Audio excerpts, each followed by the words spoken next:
तो आज हम सीखेंगे यूज़ रेफ हुक और ये हुक का इस्तेमाल क्यों होता है। बेसिकली सबसे पहले बात करेंगे इसके बारे में। तो यूज़ रेफ जो हुक है वो बता रहा है कि ये रेफरेंस देता है बेसिकली पर्टिकुलर किसी एलिमेंट का। ठीक है, फॉर एग्जांपल मान लो मुझे अगर ये डिव एलिमेंट चाहिए, तो मैं क्या करूँगा कि इसके अंदर एक आर दे दूंगा, रेफरेंस दे दूंगा। और मुझे इस यूज़र रेफ हुक को यूज़ करने के लिए सबसे पहले इसका सिंटैक्स होता है वो कुछ इस तरीके से होता है कि मैं पर्टिकुलर कुछ भी नाम से रख सकता हूँ। तो मैंने इसका नाम लिख दिया डिव रेफ। ठीक है, और मैंने इसको एक इंस्टेंस क्रिएट करना है यूजरेफ का। ठीक है, मैंने यूजरेफ का एक इंस्टेंस क्रिएट किया और उसका नाम लिख दिया डिवरेफ, और इस डिवरेफ को मुझे यहाँ पे देना पड़ेगा। ठीक है, डिवरेफ। ठीक है, अब जब मैं यहाँ पे दे देता हूँ तो देखो अगर मैं कंसोल करता हूँ, ठीक है, कंसोल करता हूँ कि ये जो मेरा पास डिवरेफ है, ठीक है, जो कि तो ये क्या वैल्यू मुझे ला के देता है मैं ये देखता हूँ। तो यहाँ पे मैं इसे डिवरेफ ले देता हूँ ताकि मुझे पता चल सके कि ये इसी का है। और मैं यूजरेफ को यहाँ पे यूज़ कर लेता हूँ। ठीक है, तो मैंने यहाँ पे यूज़र एफ को यूज़ कर लिया है ऐप डॉट जेएस में, और मैं इसको स्टार्ट भी कर देता हूँ। ठीक है, और मैंने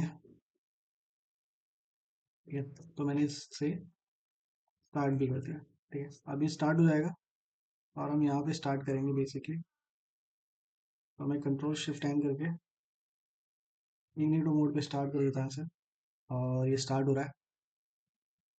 तो बेसिकली यूज़र एफ बेसिकली हम ना किसी भी एलिमेंट के लिए यूज़ कर सकते हैं, किसी भी डाटा के लिए यूज़ कर सकते हैं कि अगर उस एलिमेंट में से कुछ डाटा चाहिए या फिर कोई वैल्यू चाहिए या कुछ भी चाहिए तो उसके लिए यूज़ करते हैं हम।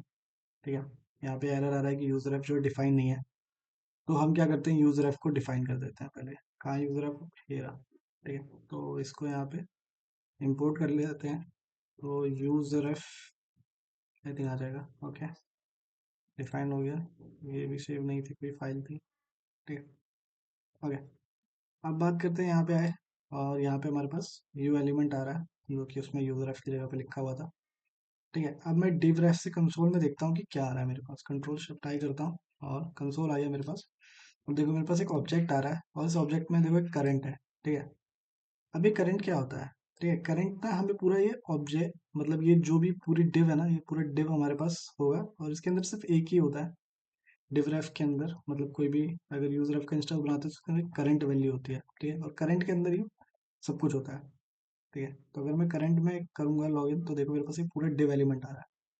अब मान लो इस डिव के अंदर मैंने कोई कुछ क्लास नेम दी होती। ठीक है, फॉर एग्जांपल मान लो मैंने इसके अंदर दी होती कि PT5 या जो भी है। मैं ये टेलविन यूज़ कर रहा हूँ तो इससे अभी इसका कोई लेना देना नहीं है, बाद में इसके बारे में समझेंगे। ठीक है, मैंने ये दी होती। तो अगर मैं यहाँ जाता, सॉरी यहाँ जाता और यहाँ जाके मैं देखता तो देखो क्लास आ रही है यहाँ पे। ठीक है, क्लास नेम नहीं आ रही, क्लास आ रही है क्योंकि वो कन्वर्ट होके तो क्लास ही हो जाती है। ठीक है, अब मुझे इसकी क्लास मान लो जाननी होती कि इसकी क्लास क्या है। तो मैं ऐसे करूँगा ना, तो मेरे पास क्लास आ जाएगा कि क्लास की वैल्यू क्या है। तो यहाँ पे अनडिफाइंड आ रहा है अभी, और आई थिंक इसलिए आ रहा है क्योंकि वहाँ क्लास नेम है और यहाँ पे क्लास है, बेसिकली ऑब्जेक्ट है या जो भी है। या फिर मैंने कुछ गलत लिख दिया, ऐसा कुछ है क्या। हम एक बार क्लास नेम लिख के देखते हैं। ठीक है, तो क्लास नेम देखो मेरे पास ये पर्टिकुलर PT5 आ रहा है। ठीक है, तो हम इसकी किसी भी वैल्यू को एक्सेस कर सकते हैं। अब फॉर एग्जांपल यहाँ तो डिव था, अगर मैं मान दो ये डिव की जगह यहाँ एक इनपुट होता। ठीक है, इनपुट टाइप होता। अब मैंने टाइप टेक्स्ट दे रखा है और इसके अंदर मैं क्या करता हूँ कि मैं ये देता हूँ ये वाला div ref ref equal to div ref। Okay, तो मैंने ये वाली वैल्यू दे दी। अब जैसे ही मैं सेव करता हूँ तो क्या होगा कि मेरे पास पर्टिकुलर वैल्यू आ जाएगी। यहाँ पे कुछ एरर आ रहा है, क्या एरर आ रहा है, an no uncaught type error can not read properties of undefined reading class name. Okay, मैंने वहाँ पे क्लास नेम की प्रॉपर्टी कर रखी है और क्लास नेम तो एग्जिस्ट ही करता है इसके अंदर, तो मैंने बस करंट ऑब्जेक्ट दे दिया ताकि मेरे पास पूरा इनपुट इनपुट टैग आ जाए। तो अगर मैं यहाँ रिफ्रेश करता हूँ तो मेरे पास अभी भी अनडिफाइंड आ रहा है। अब अनडिफाइंड क्यों आ रहा है, क्योंकि divref डॉट करेंट ये रहा divref और यहाँ से divref useref। ठीक है, अनडिफाइंड तो नहीं आना चाहिए। JSX7 में यहाँ पे अनडिफाइंड वैल्यू आ रही है क्योंकि ओके, ऐसा क्यों हो रहा है।